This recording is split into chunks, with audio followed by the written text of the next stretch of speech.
SJIQ Jr. here, San Juan Resources. I'm owner and president of this independent exploration production company. This podcast is independent producers' perspective of the energy business, and we call it Improving Our Energy IQ. I'm humbled and privileged to have Robert Bryce, journalist and author, the champion of improving our energy IQ. I'd give him a gold medal. Oh, now, Jerry, don't go there. Y'all gold medal already? Come on now. Robert's on the cutting edge of energy writing, journalism, and facts. Themes, too. He's described himself as a liberal who has been mugged by thermodynamics. At least that's how you described yourself back in 2006 or 09 when I met you for the first time. So, yeah. As you asked your guests on your Power Hungry podcast, would you please introduce yourself like the elevator speech? Sure. Well, about the gold medal, I'd be pleased with the gold star, but nevertheless, thanks. Well, thanks for having me on, Jerry. My name is Robert Bryce. I live in Austin, Texas. I'm first things first, I'm a husband. My wife, Lauren, and I have been married for 36 years. We have 3 great kids, Mary, Michael, and Jacob, and they're healthy and happy, and so we're very fortunate. I'm also a writer, a producer, and a podcaster. I've written 6 books. I've published regularly in different newspapers around the world, including Forbes, Quillette, occasionally the Wall Street Journal, Real Clear Energy. Have a piece in Real Clear today, in fact, about carbon capture and sequestration.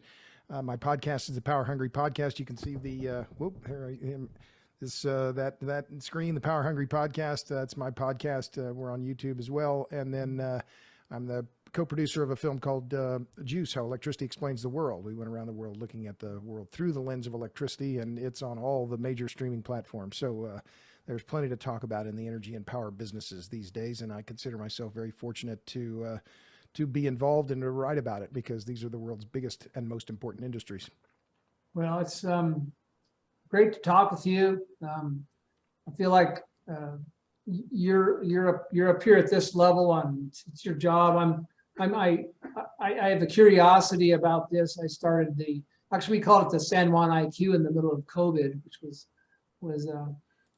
I saw a national stripper well group had meetings. I said, well, why don't we do this on the San Juan Basin? So that's how I started the San Juan IQ and improving our San Juan IQ. And so I put it into actually more of the improving our energy IQ, trying to broaden it a bit. But, yeah. Still with the San Juan Basin basis, and from a small producer's perspective, really. Well, and I think, it's your podcast, but I think the things that I see now challenging your business are just this administration. I'm not a Republican. I'm not a Democrat. I'm disgusted. But what I am very clear about is that what we're seeing in Europe is the template for what not to do. And yet with this passage of the Manchin-Schumer bill, Schumer-Manchin, call it whatever you want, is I think a lot of policies that still seek to emulate what Europe has done. And I just see a real disconnect, particularly even in the media and the discussion about where we are in the United States and the energy transition, this phrase we hear all the time. There's just a real deep disconnect. And I think a tone deafness in the policymaking world between what is really happening on the ground and their ideas about renewables and how we're going to make this big shift away from hydrocarbons. Because frankly, I just don't see it, Jerry. I mean, I don't see this, in driving around, going to airports, I don't see some big energy transition underway. Well, I mean, like our airport's going to go green. They're going to sell all the gas wells on location that they've used to power the airport. They're going to go to a green footprint. But, I don't really know how you can explain that, since all the jet fuel is probably hydrocarbon origin and that. So, I mean, you can't make the stuff up, really. It's amazing. So well, I find it deeply unfortunate. I think that there's going to be, we see already the issues emerging in Europe and the unaffordability, the deindustrialization of Europe. Europe is headed for economic ruin, because they have effectively tried to abandon hydrocarbons. They invested too much in renewables. They shut down their baseload and nuclear plants, and they relied too heavily on imports. And now Putin is squeezing all of Europe. And I think we could see real devastation in Europe this winter. Not just economic hardship, but people dying, freezing to death if it's a hard winter.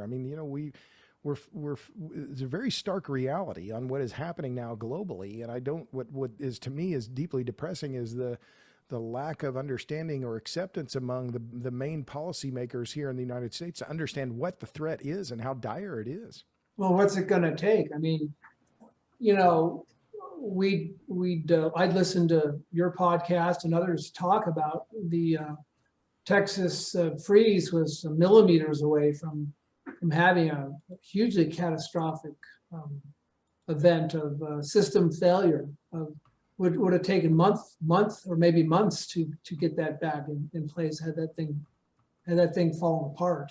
And well, and I think that's a key point is that the Texas grid, the ERCOT grid, not all of Texas is in the ERCOT system, but the grid did come very close. I mean, within 4 or 5 minutes of total collapse. And had that happened, we would have seen a mass mortality event. I mean, it would have been catastrophic, no doubt about it.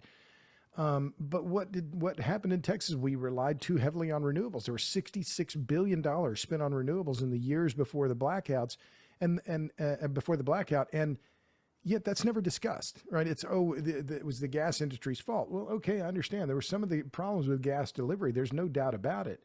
But all of this neglects, it's ahistorical, Jerry, in that it ignores the fact that there were 6 gigawatts of coal that were retired, coal-fired capacity that were retired in the 4 to 6 years before the blackout. So we made Texas, and this is across the U.S., we've made the electric system too dependent on gas. I love gas. Gas is a key fuel. But now we're seeing the repercussions of that with rising natural gas prices. As gas prices rise, electricity prices are going up too. And this is it's effectively a very regressive tax on the poor and the middle class because we've concentrated our risks, and therein lies the issue. We need variety in our energy and power systems. And instead of having that, we're getting too focused on too few sources, particularly in this case, renewables and gas for electricity production. Well, it's our governor was Colorado. He saw the rate increases that our utilities posted, trying to pay back for the $29 and $40 gas that we had to buy February of 21. Right. And his response, at least in our paper, which is not very level-headed either, was that I mean, it might have been the conservative paper. He said, "Yeah, we need more renewables." It just shows you how bad oil and gas is, when in fact renewables would not have been able to keep us warm. The oil and gas and the natural gas primarily was there for heating, right. And it was available, but it cost more. Right. If the utilities had a practice of buying their gas, a base load of, hey, we'll give you $10 for your gas, just so that we can have that, 3/4, or let's say a third of our gas at that price, then it's dependable. And the sellers know that. Right. But they're always looking for the cheapest thing. And of course, well, and that's to be expected. But I think one of the big stories, Jerry, that is not being discussed is this soaring demand for coal globally. I've written about this several times. I've been writing about the coal market now for, 10 years, 12 years.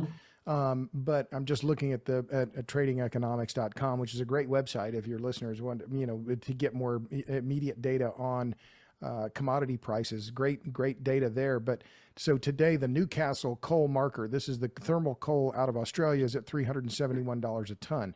At the beginning of 2020, it was $50. So we're focused on all this increase in oil prices. Well, okay, fine, that I get it. But oil's gone from 30 to 90 or 30 to 100. Coal's gone from 50 to nearly 400. So an almost 8x or this right now, 7x increase. I mean, this is remarkable. And I've published on this as well. Just the incremental demand growth in coal in China and India alone, 700 million tons. These are the announced increases that are going to occur in India and China. Those two countries alone, just their incremental growth in coal consumption will swamp all of the CO2 emissions reductions that have been achieved in the U.S. since 2005. I mean, this is just a remarkable, it's a fact. It's not some conjecture. This is what is happening. And why is the coal market booming? Because one, LNG prices into Asia are too high for a lot of power generators. But second, that countries, it's the iron law of electricity. People, businesses, and countries will do whatever they have to do to get the electricity they need. And that means, if that means burning coal, that's what they'll do. Well, they'll burn whatever they can, even wood chips and tires, and whatever they can to keep people warm. I mean, that's what it's gotten down to. And that's what And we're this seeing winter in will be Europe is that, interesting. and even individuals buying more wood. I mean, they're back to heating with wood. I mean, what's interesting as well is that in some of these cases, I think it was a headline I saw this morning, and Raymond James issued a really interesting report on this recently, which was that in many markets now, oil is cheaper on a per BTU basis than gas or coal. So there a lot of electricity producers are going to be turning to oil. I mean, this is going back 50 years, Jerry, before the 73 oil embargo, when our electric sector in the U.S., we're getting nearly 20% of our electricity from oil. Now, we're not going to do that again, but all around the world, people are looking at how do we create electrons, and they're saying, well, we can do it with liquid hydrocarbons too. Right. So what sort of, I mean, I know you do some analytics with your podcast, and you look and see who's looking at you and listening, and I don't know what kind of analytics you get from your Forbes and Wall Street Journal articles, but are some of our issues, they seem to be going more mainstream, like you and Anas Al-Haji spoke, the Americans over the Europeans and the Arabs. Americans are much more energy savvy than Europeans or Arab folks, for that matter. Are you seeing that growing even more in the United States and across the world? Well, I'm glad you called that out, because I thought that was interesting. I've known Anas Al-Haji for a long time. He's a very clever guy. He speaks, reads, and writes Arabic, as the editor of Ataka, which is the only Arabic language publication focused solely on energy. And the way he explained it, he thought that there are a lot more people that are tuning into. He publishes in both English and in Arabic, that he has a huge audience in Arabic because there's a lot less knowledge in the general population, in his view, than there is in the U.S. And I think that, why is that? Well, in part, it's because of, companies like San Juan Resources. I mean, there's the energy business in the United States is very diffused, right? There are a lot of small operators. I'm from Tulsa, right? The home of the small, stripper well operators, Oil capital of the world. It was for about 20 minutes. My dad lived there, that's what it was. Yes. Yeah, my dad had a car where he had that old license plate that said oil capital of the world. Yeah. It's clearly Houston now. But I mean, in the U.S., what to me is interesting is that the ownership of the energy and power networks is much more diffused, right? We have cooperatives, 900 cooperatives. We have publicly owned utilities, the public power associations, public gas entities. Whereas in the Arab world and generally the world, the rest of the world, the oil and gas industry, the electric utilities are all controlled by the government, right? So there are fewer people are involved in the producing and distribution of electrons and molecules. So it's just a different population and different heritage that in the U.S. it really goes back now for, decades, that has, I think, we've had more people involved in the energy sector. So there are more people who are savvy on it. And I'll just add one other quick point, which is, I think the Ukraine invasion by Russia and the what we're seeing in the renaissance in nuclear power, I think we're reaching and have reached or are reaching an inflection point now. I think that this is going to be a real demarcation line in terms of understanding well, maybe with the U.S. accepted, but in terms of energy policy and how we look at this from now forward. Well, yeah, no doubt. And because we have rule of law, and because we have private ownership here in the United States, thus the number of privately held companies, small little folks like me and other companies that have things like that. So, we're really lucky. I could count. There's many times people have asked, what's this fracking deal? What goes on with that? And my pat answer usually is, well, it's all about construction of the wells. It's all about wellbore construction. And fracks are good, but you can't frack from 10,000 feet deep to a 500-foot aquifer. They're not that good. And so you get a chance to talk about engineering, you get a chance to talk about geology, that you cannot frack through all these impenetrable formations from 10,000 feet to 500 feet. It just doesn't work right. So long as the wellbore is constructed on the way down well. So, now the questions are, how's your business doing? Or you must be really raking it in, or which is I mean, I think oil and gas producers, and especially independents, guys who work for themselves, know how hard it is. Yeah. And we don't want $200 oil and $20 gas. We don't want that. We want stable, average, decent prices, acceptable pricing that we can live with. And and of course, big oil. That's another story. I'm very minuscule oil over here at this place. So I mean, how many employees do you have? How many people work at San Juan? We have two, and a host of contractors. So right. We try to keep things. So you're the essence of the small operator then. Yes, definitely. We operate 50 wells. We have our projects, our drilling projects in the Mancos oil and the Mancos gas, and so we're looking for investors. Everything I have. All those leases are all invested in that. So right. I don't have all my eggs in the oil and gas basket, but I've got a significant amount of investment in those. So that's talk about skin in the game. So right.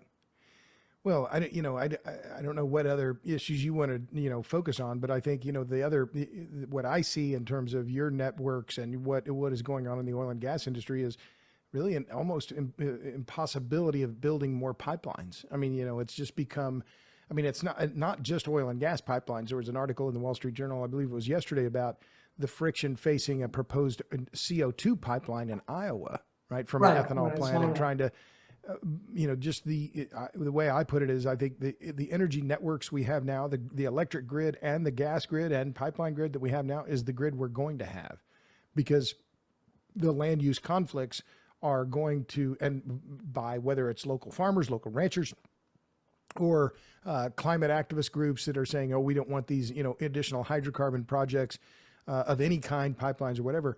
So I think that we're really reaching some key friction points here in the U.S. in terms of the ability of our energy networks to expand at all. I think they're very constrained, and I think those constraints are going to continue to hamper the growth of the networks, regardless whether we're talking about weather-dependent renewables or hydrocarbons.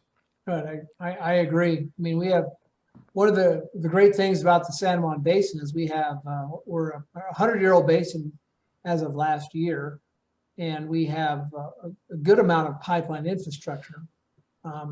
Unfortunately, the pipeline infrastructure are 4-inch lines that hook up, 50 MCF a day wells that are essentially legacy wells. So either those lines need to be looped, or you need to come up with some creative ways of getting rights of way to move lots of the large Mancos gas volumes out of the San Juan Basin. So once you get it to the tailgate, it's my understanding there's probably an excess of 450 or 500 a day out of the San Juan Basin. So I mean that's just a microcosm of our world in New Mexico. So the constraints that you're facing in terms of moving molecules, and you can't increase the compression on that to move more gas. In some cases you can. Yes.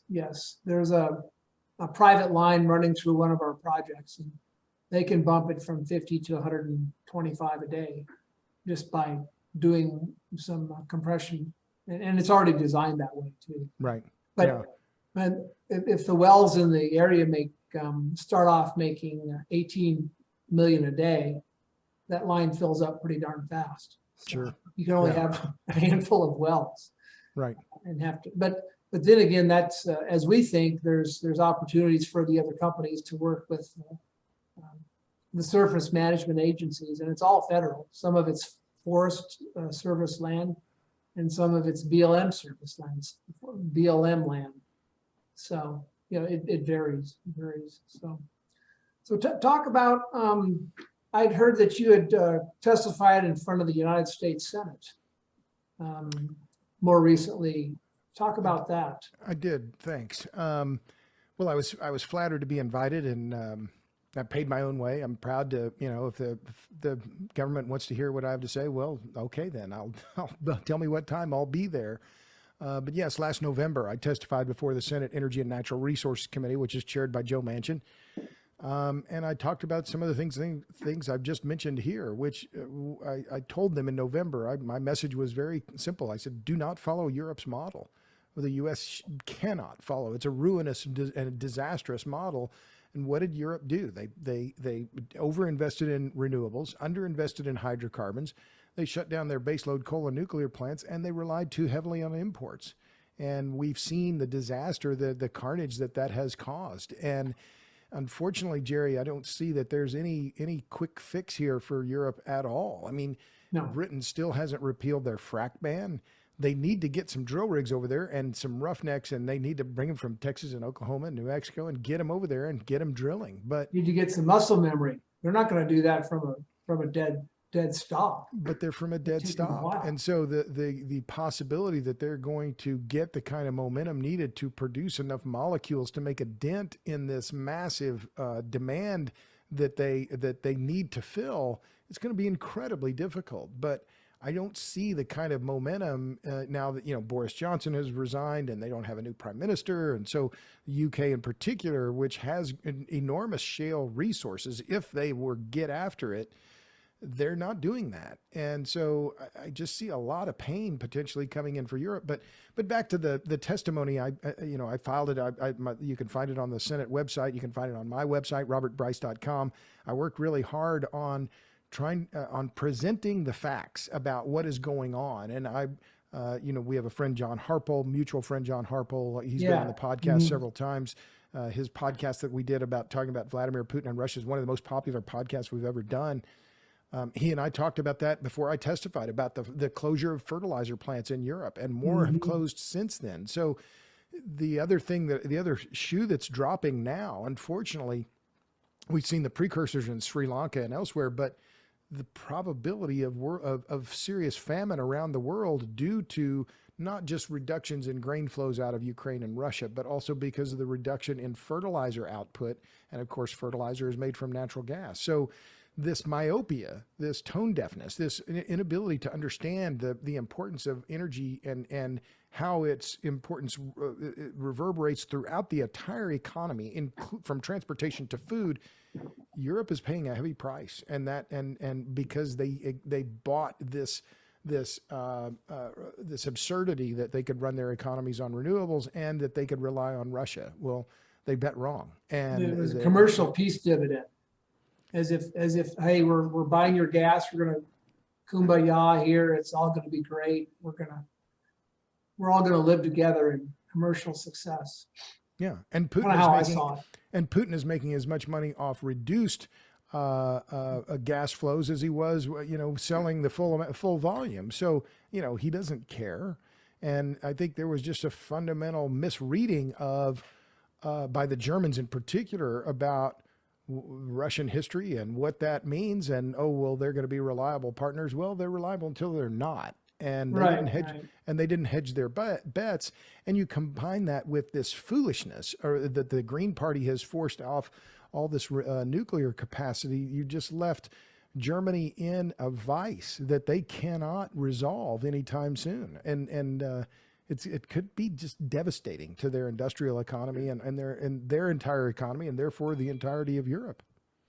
John Harpel talked last week. We heard him at a lunch. Actually, this is the same lunch that Dr. Constable is going to talk at, which I've invited to for the September lunch. And John talked about the Germans canceling Oktoberfest. They needed to save energy with fountains and lights, and they really have to try to conserve, because going into winter, they don't have their storage where it needs to be. And if it's nor do they have the capacity to fill it right now either. Yeah, no, I know it's disaster left and right. They're already saying, conserve, and then there was I think I read the piece already about in Britain, just the number of Brits that are facing fuel poverty. This is in Britain. This isn't Sri Lanka. And yet this policy, this myopia in terms of policy and misunderstanding, this deep misunderstanding about the importance of energy to the entire society. it's deeply unfortunate, but they can't change course now in any kind of way that's going to make sense in the near term. It's just gonna be a lot of pain, economic and human pain for, especially in the months that are ahead. It's really unfortunate, but it's a dire warning. I mean, a stark warning to the U.S. Well, when I talk to people about energy poverty, it's like they're deer in the headlights. I'm talking about some sort of a thing they've never heard of. Of course, those of us in the business that are like you and me, John Harple, and other lots of folks in our business, we kind of pay attention to those sorts of things. We pay attention to larger issues than just our own. Of course, our gas projects are important, obviously, and our oil projects are important. But, we try to look. I try to look at the big picture. Where are we heading here? What's going to come and hit us in the face? And that's a very big worry of mine here in the United States.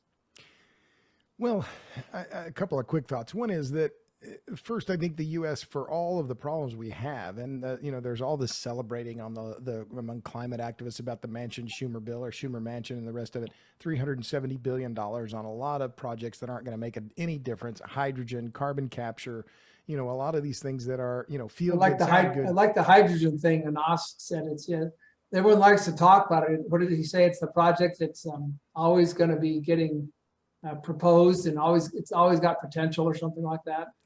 Yeah, well, it matches with my line about electric vehicles. Yeah, they're the next big thing, and they always will be. Right. The problem with hydrogen. There are many problems with hydrogen, and we could spend the rest of our time just talking about why hydrogen is a difficult molecule and how expensive it is to produce and so on. But the U.S. for all of the problems we face is still in an incredibly enviable position when you compare it to the other countries around the world, because one, we don't have any enemies at or near our borders. Those Canadians are, they get restless sometimes, but we're not worried about them.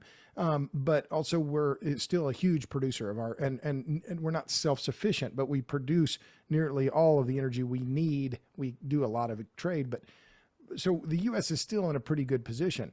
Right. Doesn't mean we're home free though. And we need to make sure we jealously and zealously guard our advantage. But I think that the other thing that, we have a mutual friend, John Constable, who I know is coming to Denver. And I think the root of some of these issues, that the problems that we're facing and the lack of understanding that we're facing, is something that Constable talks about very, very lucidly. And he just says that energy is a difficult thing for people to understand. Just this, one energy form doesn't equal another form. And they don't understand the difference between energy and power. And even Richard Feynman said it's a hard thing to understand, and I grant you that. And so it's one of my, my charges, one of my purposes of my life now is trying to increase energy literacy and do comparisons to make people understand why the systems are the way they are. And I think that that's the critical element that is going to, it's going to consume the rest of my working life, but it's something that the industry has to apply, and everybody in the industry, you and John and everybody else who's doing, involved in this. I'm a journalist, I'm a reporter, I'm not in industry, but this is what I'm supposed to do, and that's what I'm trying to do. But I think the industry has got to do a better job and take more effort in trying to get the public to understand it better, and it's not going to be easy. Well, yeah, and you've done a fabulous job. Was the Senate pretty receptive to your discussion? What was their reaction? Well, I don't want to flatter myself by saying I changed their minds, but they listened intently. I think, the Republicans generally, they were on the right side of the dais. There were more of them who were ready to listen to what I had to say. The Democrats left. They weren't, they didn't listen. They came generally that, if you're not careful, testifying before Congress will make you more cynical, because, a lot of the elected officials, they want to come and make a speech and then they disappear. They're really not interested in hearing testimony. But I delivered it in as forceful and as succinct a manner as I could. And you have 5 minutes, and it's exactly 5 minutes. And, I was pleased. I thought Joe Manchin was listening until, at least I thought he was, until he passed the Manchin-Schumer bill. But, I also think that there were some good things that were passed in that bill, but anyway, I was flattered to be asked, and I did my best, and that's all I can do. And, whether they pay attention or not, I can't control that part. Well, you're very articulate. You have a wide range of energy sources and energy uses and demand, which you talk about. You're not just a one horse pony like me, oil and gas. Although I definitely have come to appreciate the nuclear direction the world seems to be going. That's really going to be if that comes to fruition, it's not obviously going to be overnight. I think that's really some good things. So if you were to try to get somebody on your Power Hungry podcast that you've never interviewed, it's really hard to get. Who would be one or two people that you'd like to get? Like, would you like to get Joe Manchin on there, or Secretary Granholm, or have you gone to any big folks like that to say, hey, just kind of talk to them and ask them what their views are? Because I was always curious. You just have such a great. I've had pretty good success. I think, Daniel Jurgen's been on the podcast, Bjorn Lomborg, Michael Schellenberger, Alex Epstein, a lot of people who I quite respect. Doomberg had a great interview with Doomberg. I don't know if you follow Doomberg. Oh, yeah. Remarkably savvy group of people. I'm not really interested in having Secretary Granholm on. Manchin would be interesting, although, politicians, they're going to give you a kind of a pat answer. Yeah. I've invited Peter Zion. His new book is, he's not going to be for several months. His new book called The End of the World is Just the Beginning. He's going to be on the podcast. So I'm excited about that. I'm interested. My podcast, Jerry, my hurdle is pretty simple. It is, do I think these people are interesting? Do I want to talk to them? Do I want to spend an hour chatting with them? And, because, I'm having people on that don't have hardly any Twitter followers or don't have Gail Tverberg. I'm interviewing her. She's written for Oil Price. And I just think she's an interesting woman who writes about these things. We just released a podcast with Elizabeth Muller from Deep Isolation, a company that has a new technology using oil field technology, in fact, to dispose of nuclear waste, which is a very clever concept, right? They're going to put these, they're going to use the drill string and push radioactive waste down into the horizontal lateral on a regular oil. They're using oil and gas technology to dispose of nuclear waste. So, I feel I'm pretty lucky on my wish list in terms of people who I think are interesting in having on the podcast. And it's always evolving, but I have a long list of people that who I want to talk to. And so far I've been, pretty successful at getting them on. Yeah, well, it's definitely been, when you think pre-COVID, this really accelerated getting out this intel, this information, this Anas Al-Haji has the person who said, hey, I'm not going to listen to you again because you're giving away information for free. Yeah. But that's, as long as we have some information that's not proprietary and all, the world will be a better place when it gets out. So, yeah. No, and I think Anas is a good example. He's incredibly prolific in his writing and his presentations, and he and I have been friends for 20 years. Mm-hmm. So, I have a long list of people that I'm still invited. Some have declined, some won't answer. Some people I would like to have on the podcast are people who I consider to be on the exact opposite, of the discussion. Bill McKibben, I've invited 3 times to come on the podcast. He's arguably the most famous climate activist in America. Won't reply to my emails. I need to invite Mark Jacobson, that Stanford professor who's filed slap suits against his critics. Although I'm not sure I might take that one back. Some of these other people who have been, such avid promoters of renewables, I feel like I need to have maybe somebody on to argue with them, I guess. Maybe that, although that, I don't know. I don't know how effective that would be. Honestly, I want to have conversations with people I respect and who I think bring something to the discussion, and giving a platform to people who I think are misleading the public, I think is the wrong way to go. Well, I think, and it's important around the dining room table and with the family and friends to have dialogues about these things. Yeah, I tend to get my dander up off, and everyone talks about how evil Putin is, and I'm like, well, we let them be evil. Western Europe and the US let them be. People don't want to hear that. But, I mean, I think dialogue is important, and it's important to say, hey, okay, let me listen to you and some of your ideas. What do you think is important? Yeah. So, well, and I have a pretty broad portfolio. You know, my byline or my tagline is energy, power, innovation, and politics. So I can talk about a lot of different things. But I like that. You know, I think that the innovation, technology. I'm going to interview David Keith. He's at Harvard. He's a expert on geoengineering, which is a topic that I think is quite interesting, and I know very little about. But I think is intriguing in that if I just don't see any pathway in which we're going to achieve any significant CO2 emissions reductions on the global stage. I just don't see that happening because of the growth in hydrocarbons, the prevalence of energy poverty around the world. So if we are facing climate change, well, then is geoengineering a possibility? And if so, how would it work? And, what are the legal issues? And it's a very transnational issue. So how do we work out all of these things? In some ways, it's kind of similar to the nuclear challenge in that we need international cooperation. And that is there's very little in the way we've seen I mean, I say that. I also had Ian Brimmer on the podcast, and we talked about Russia and so on. And I said, well, what about, I don't see much international cooperation. He said, well, look at how quickly Sweden and Finland joined NATO. I mean, isn't that kind of an example of international cooperation? So I thought, well, that's a good point. But when it comes to energy and power, I think that's a different discussion. Right. Well, appreciate your time. We'll look forward to sending Dr. John Constable your way after having him up here in Colorado to talk to some folks and some companies up here. And he's also going to see, he's never been out in the field of oil and gas operations. I think this will be one of his first visits out in the field. So I'm interested to see what his impressions are. Well, that would be interesting.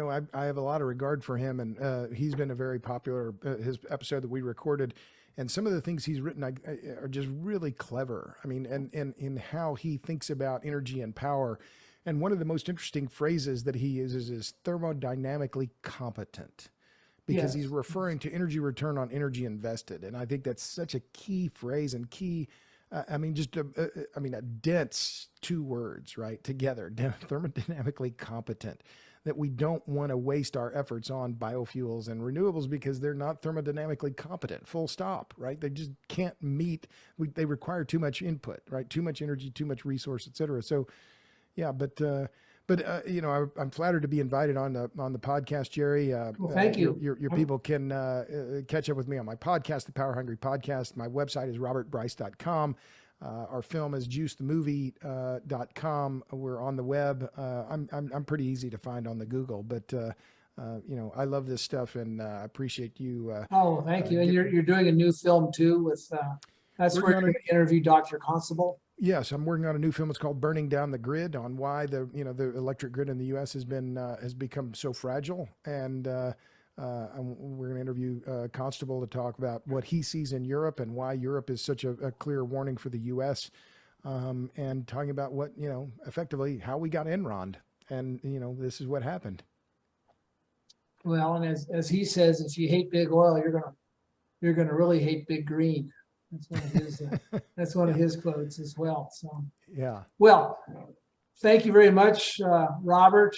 Look forward to seeing you in person sometime soon, and great to have you on the show. Next month will be. For over 50 years, Process Equipment and Service Company, or PESCO, has been proudly designing, building, and maintaining production equipment for its customers. Located in Farmington, New Mexico, PESCO sells and services units from across the western United States, from large majors to small independents like San Juan Resources. PESCO is proud to sponsor the SJIQ, and they look forward to working with you, supporting the San Juan Basin community in any way they can. Whiptail Midstream operates crude oil, natural gas, and water gathering systems in the San Juan Basin to handle growing production from the Manca Shale. With more than 500 miles of well-positioned infrastructure, Whiptail is capable of delivering 38,000 barrels of oil per day, 100 million cubic feet of natural gas per day, while gathering and safely disposing of 8,000 barrels per day of produced water. Hooktail is an energetic and innovative company, is happy to support improving our energy IQ.